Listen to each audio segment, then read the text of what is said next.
Bien, vamos a empezar a analizar un poquito el ruido que el gobierno intenta tratar de disipar, haciendo los cambios que se esperaban tal vez para después de la ley bases, pero el gobierno nacional decidió hacerlo antes de la partida del propio presidente de la nación hacia los Estados Unidos. Claro, tiene una agenda muy cargada de viajes al exterior el presidente Javier Milei, y según hoy dijo el propio Guillermo Franco, quien a partir de ahora será el próximo jefe de gabinete de la nación, la relación con el actual ex funcionario, me refiero a Nicolás Pose, era insostenible para con el propio presidente Milei.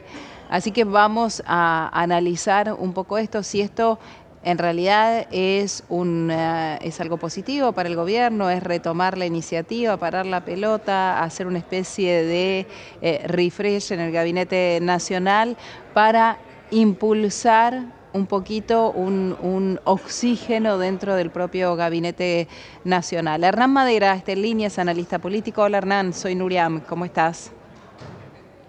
¿Cómo estás, Nuria?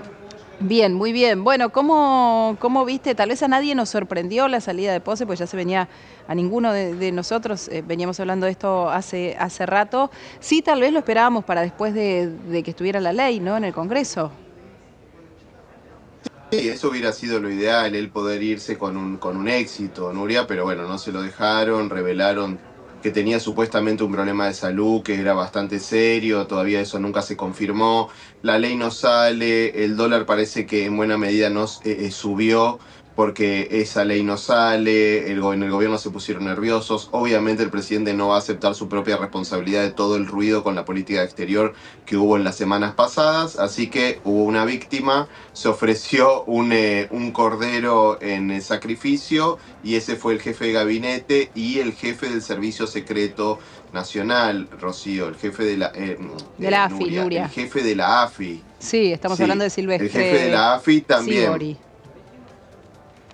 Sí, digo, los dos cargos son importantes, Nuria, Sí, ¿no? claro. Tan importante como el jefe de gabinete. A ver, Así el que me jefe de la parece que, AFI se bueno, va por la relación que él tiene, era un hombre de Nicolás Pose. De hecho, hoy yo tuve la posibilidad de hablar con Franco a la mañana temprano y me decía, en verdad, él presentó la renuncia. No sabemos ciertamente si el presidente se la pidió o no hubiese podido continuar al frente de la AFI por ser un hombre de Pose.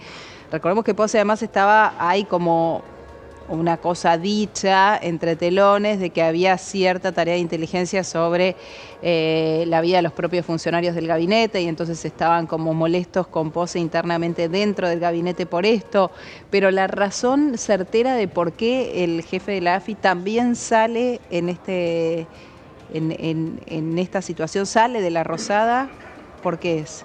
¿O sale del gabinete? porque no se reunió jamás con Javier Milei, porque el jefe de la AFI, así sea Oscar Parrilli, Anzorregui, digo, quien sea el jefe de la AFI, tiene que ser una persona de extrema y absoluta, te digo Anzorregui por en la Sí, sí, época de sí. Carlos Menem, Sí, claro. que era alguien de extrema confianza, o el Tata Joffre o quien fuere, alguien de extrema confianza del presidente de la nación, Nuria. Ujú. Y una persona que no se reúne nunca con el presidente y que aparte se le acusa de que espía a otros miembros del gabinete y bueno, digo, no puede durar en ese cargo. Ahora, no Lo se que pasa es reunía que con el esto se presidente relaciona. porque él no quería. O sea, porque el presidente no quería. El presidente no lo Claro, convocaba. pero ¿Cómo es esta forma exactamente, de...? pero en esa oscuridad de no me reúno porque no quiero, porque no sé de política, porque yo me tengo que ocupar de la inflación y de nada más, porque quiero ser un rockstar de la libertad a nivel mundial y no me interesa vos lo que hagas, lo que sucedió fue que empezó a haber ruido en el gabinete de miembros del gabinete que decían que lo espiaban. Digo, lo que sucede en este caso, lo que se está poniendo hoy, no es solo la ley base, sino un poco de orden en el gabinete, Nuria. Porque Mm. digo, si vos decís digo, vos sos el presidente, vos no sos el ministro de Economía. Entonces, no sos solamente alguien que se tiene que ocupar de la economía y de las relaciones exteriores para convertirse en un rockstar o en una figura de la libertad a nivel mundial. Vos tenés otras funciones que es coordinar ese gabinete. Entonces, esto se estaba de alguna manera desmadrando. Está bien, Y pero hoy ¿quién va se a le pone poner cierto orden? ¿El orden. propio presidente de la nación? El propio presidente dice, yo Y no bueno, quiero hacer política. Me llamó la atención una declaración que hizo Franco esta mañana temprano, que dijo, el presidente me deja la parte de política a mí, una cosa así, no quiero ser exégeta de Franco, pero el sí. sentido sí lo dijo, y me llamó la atención que dijo, la política no la entiende, que me pareció, digo, más allá de que sabemos que no es un hombre que venga de la política, Milei, y que Franco tiene muchísimo más músculo político que el que tiene el propio presidente de la Nación, fue como raro que, digo, el ministro o el jefe de gabinete hoy lo diga del propio presidente. No entiende la política y es presidente de la Nación, ¿no? Por eso digo, ¿quién pone Sí, hoy el orden? ¿El propio presidente reconociendo su propia limitación o cómo es? ¿Cómo lo ves? el presidente lo que quiere es ocuparse de la cuestión económica y se quiere ocupar para venderla en el exterior para su causa de convertirse en una figura mundial. Todo el resto queda relegado. Incluso su propia reelección, ¿eh? Entonces tenemos a Santiago Caputo ocupándose de todo lo que sea la comunicación y que yo creo que lo hace bastante bien. Tenemos a Karina Milei ocupándose de todo lo que sea el armado político en Uria. La que va a hacer las listas el año que viene muy probablemente sea Karina Milei y toda la estructura de cómo son los partidos y alianzas en el interior. Y ahora para mí se suma otra persona a ese círculo que era de tres, que es Guillermo Francos, que es el que va a lidiar con la política interna con la que Milei no tiene ganas de lidiar. Es el que va a ir y va a decir, bueno, no es tanto que esto es un nido de ratas, sino que ustedes son muy valiosos para nosotros, y va a haber obras en sus distritos, etcétera, Me etcétera. dio un poco de gracia. Entonces, me parece claro, Es pero como esta es que la van a jugar estructura que al está juego armando el del malo presidente. y el bueno, o mejor dicho, el antidiálogo y el prodiálogo con Guillermo Francos. Sí, vos fijate que eso ya lo hacen con Luis Caputo. El presidente dice, vamos a salir del cepo, estamos muy cerca de salir del cepo, etcétera, etcétera. Y Luis Caputo y el equipo económico, también el presidente del Banco Central, salen y dicen, no, falta para salir del cepo. La estrategia que para mí viene de Santiago Caputo, el ideólogo de la comunicación, es Milei no da nunca un paso atrás. Milei, si da pasos atrás son bien poquitos, como pedirle disculpas al Papa. Pero el presidente Milei jamás dice que, por ejemplo, que vamos a tardar en salir del cepo. No hay pasos atrás de él. Su discurso tiene que ser compacto y sin grietas, sin pasos atrás, porque el recuerdo de Alberto Fernández, de una gestión, y de Mauricio Macri, de que se arrepentían, de que volvían para atrás, de que todo era volver para atrás, eso no puede estar dentro del discurso del presidente. Acá es lo mismo lo que sucede a nivel relación con los gobernadores y ahora con el Congreso. Al poner a Francos en los dos lugares, une la relación de a los gobernadores e intendentes con la de los diputados y senadores, y sobre todo con los senadores. Y me parece que es una persona que se incorpora a ese círculo que era de tres y que por ahora funcionaba. Pero bueno, subió el dólar, Nuria, hay más ruido, la ley bases no sale. Sí, pero Sacarla por podemos DNU puede pensar significar... que el tema de que suba el dólar es justamente una falta o el ruido político que hay, la falta tal vez de confianza o el problema por la confianza, de bueno, está bien, está ordenando la macro, esto después, según el gobierno, va a recaer sobre la micro, pero la realidad es que el consenso político todavía no lo tiene ruido interno en el gabinete, entonces esto genera... la ley base es que iba a estar para el 25 de mayo y no está. Entonces, esto, que es igual a incertidumbre, genera esta subida del dólar de la semana pasada. Ahora, ¿esto viene a calmar, a poner un paño frío sobre esto? Lo que pasa es que acá se están mezclando dos temas. O sea, digo, ¿qué es que no salga la ley bases? Es que vos no tenés un Congreso que te responda en nada. Digo, y de ahí a que te empiecen a salir leyes en contra, el bloque de la UCR en privado está diciendo que eso es lo que va a hacer, ni bien le vote la ley base, porque la UCR va a quedar prendidísima a la aprobación de la ley base, Nuria, tanto cuando vuelva a diputados y se vote de vuelta, porque se va a tener que votar de vuelta en diputados porque va a tener modificaciones. Entonces, la estrategia de la UCR es, de ahora en más, yo te voy a dar esto, de ahora en más todo en contra. De ahora en más viene el Fondo Nacional Docente, que te lo saco por el Congreso, andá vos vetalo. Es como que de alguna forma empieza la proto-campaña electoral, Nuria. Ahora, el gobierno se asustó con el tema de la suba del dólar porque salió Luis Caputo a decir no vamos a salir del cepo, y aparte porque hubo rumores de que iban a cambiar el formato del dólar blend. Sí. Vos sabés que el 20% de las exportaciones se liquidan al CCL, eso quiere decir que no quedan dentro del Banco Central, Nuria. Ese 20% se pierde para el país, digo, porque va directo al exterior, e iban a ampliar esa cantidad, salió ese rumor y el gobierno se echó para atrás. Eligió este camino, sale el funcionario que no pudo hacer salir la ley bases, y vamos a ver si Franco puede la semana que viene, con dictamen favorable, pero con reformas, capitalizar ese logro.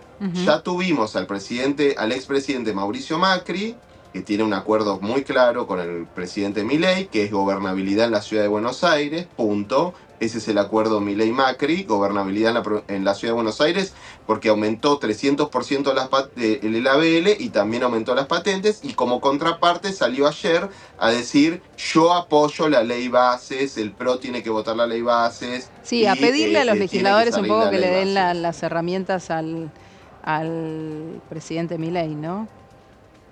Sí, por otro lado también el PRO está crujiendo en ese sentido, Nuria, porque Mauricio Macri está usando toda la estructura nacional para darle gobernabilidad a su primo en la ciudad de Buenos Aires. Así que eso para el PRO, en definitiva, no va a terminar bien porque es una estructura nacional. Pero bueno, él se da cuenta, Macri ¿Para se da darle cuenta gobernabilidad que ya a su primo o para no morir? Bueno, es claro, las dos cosas, porque no tener gobernabilidad, porque si, a ver, acá se hizo un aumento de impuestos fenomenal, formidable, con una alianza liberal del PRO y libertaria del presidente Milei. O sea, digo, la gente que venía a decir que había que bajar impuestos lo subió 300%. Entonces, acá tiene que tener Jorge Macri gobernabilidad porque la legislatura estaba parada, Nuria. La legislatura de la ciudad estaba parada, no salía nada.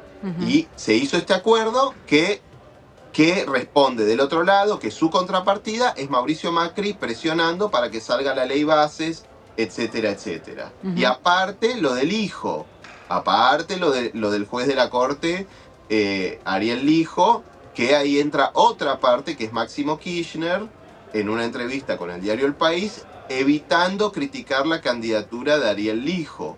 Vos sabés, Nuria, que el año que viene Cristina Kirchner le va a costar mucho renovar los 2 senadores que tiene por Neuquén, los 2 senadores que tiene por Río Negro, los 2 senadores que tiene por Tierra del Fuego, el senador Recalde que tiene por Capital Federal. Entonces ellos están haciendo el cálculo de qué hacer ahora con Lijo, porque puede que el año que viene ya no se pueda, digo, que el kirchnerismo no tenga, específicamente Cristina Kirchner, no tenga la fuerza que tiene ahora en el Senado. Claro, claro. ¿Crees que esto va a acelerar los tiempos en el Congreso? ¿Que va a salir la ley más rápido ahora ya con un Franco a cargo de todo esto? Eso por un lado, y te quiero preguntar por la AFI también, que ahora va a pasar directamente a la órbita de Presidencia de la Nación, como era antes. ¿Quién crees que podría llegar a quedar en ese lugar? Mira, sobre el Congreso yo creo que ya se estaba generando el dictamen. O sea, la UCR de vuelta en privado te dice vamos a firmar un dictamen con modificaciones. Entonces vos lo que querías es sacaste a Pose para que la pelota le quede a Franco para que meta el gol, ¿no? O sea, el gol se venía igual, el dictamen, ¿no? Que metafóricamente sería un gol. El dictamen venía, pero vos lo querés que ese gol lo meta Franco y que no lo meta Pose, que era una figura de segundo o tercer orden en el gobierno. Sí. Eso va a suceder. Ahora, la AFI tiene que ser una persona de estrecha confianza del presidente. Ahora, el presidente hasta el año pasado no estaba muy metido en política y no sé si tiene una persona bien preparada para ese lugar. Tampoco es que puede nombrar a Jaime Estiuso. O sea, el presidente, va a tener de vuelta que tercerizar, esta palabra es importantísima, que tercerizar un área de poder fundamental que ninguno de los anteriores gobiernos la tercerizó. Nombrar a Ariel Lijo en la corte es una tercerización de poder, de mucho poder. O sea, no es Julio Nazareno, no es Eugenio Zaffaroni, personas bien identificadas con sectores políticos. No es el que nombró Mauricio Macri en la corte. Sí. Entonces él tuvo que tercerizarlo con un área de la justicia y decir, bueno, hacemos un acuerdo. Y me parece que en la AFI va a suceder lo mismo, Nuria. O sea, él va a tener que a un sector político cercano a él decirle, bueno, te doy la AFI a cambio de que la manejemos juntos. Claro, claro, sí, entiendo. Bien, bueno, esperaremos entonces que eso suceda. No puede pasar mucho tiempo la AFI sin titular, ¿no? No puede estar así a No, porque hay problemas. problemas, porque aparte el presidente se alineó fuerte con Israel, claro. Nuria. Entonces, la AFI es un lugar súper importante porque el nuevo alineamiento de la Argentina, que es el alineamiento del presidente, nos guste o no, a pesar de que las encuestas dicen que no, que ese no es el alineamiento que le gustaría a la mayor parte de la población, las relaciones exteriores se manejan de manera unipersonal, caen directamente sobre el poder del Poder Ejecutivo Nacional y el presidente decide qué es lo que hace el país. Entonces, el alineamiento con Israel fuerza a la Argentina, y aún si no hubiese alineamiento, a tener un servicio secreto que funcione y que opere eficientemente. Hernán, gracias por este contacto. Nuria, gracias a vos. Adiós, que tengas buen día. Hablábamos con el analista político Hernán Madera. Vamos a hacer una pausa, quédense con nosotros en el canal con más información.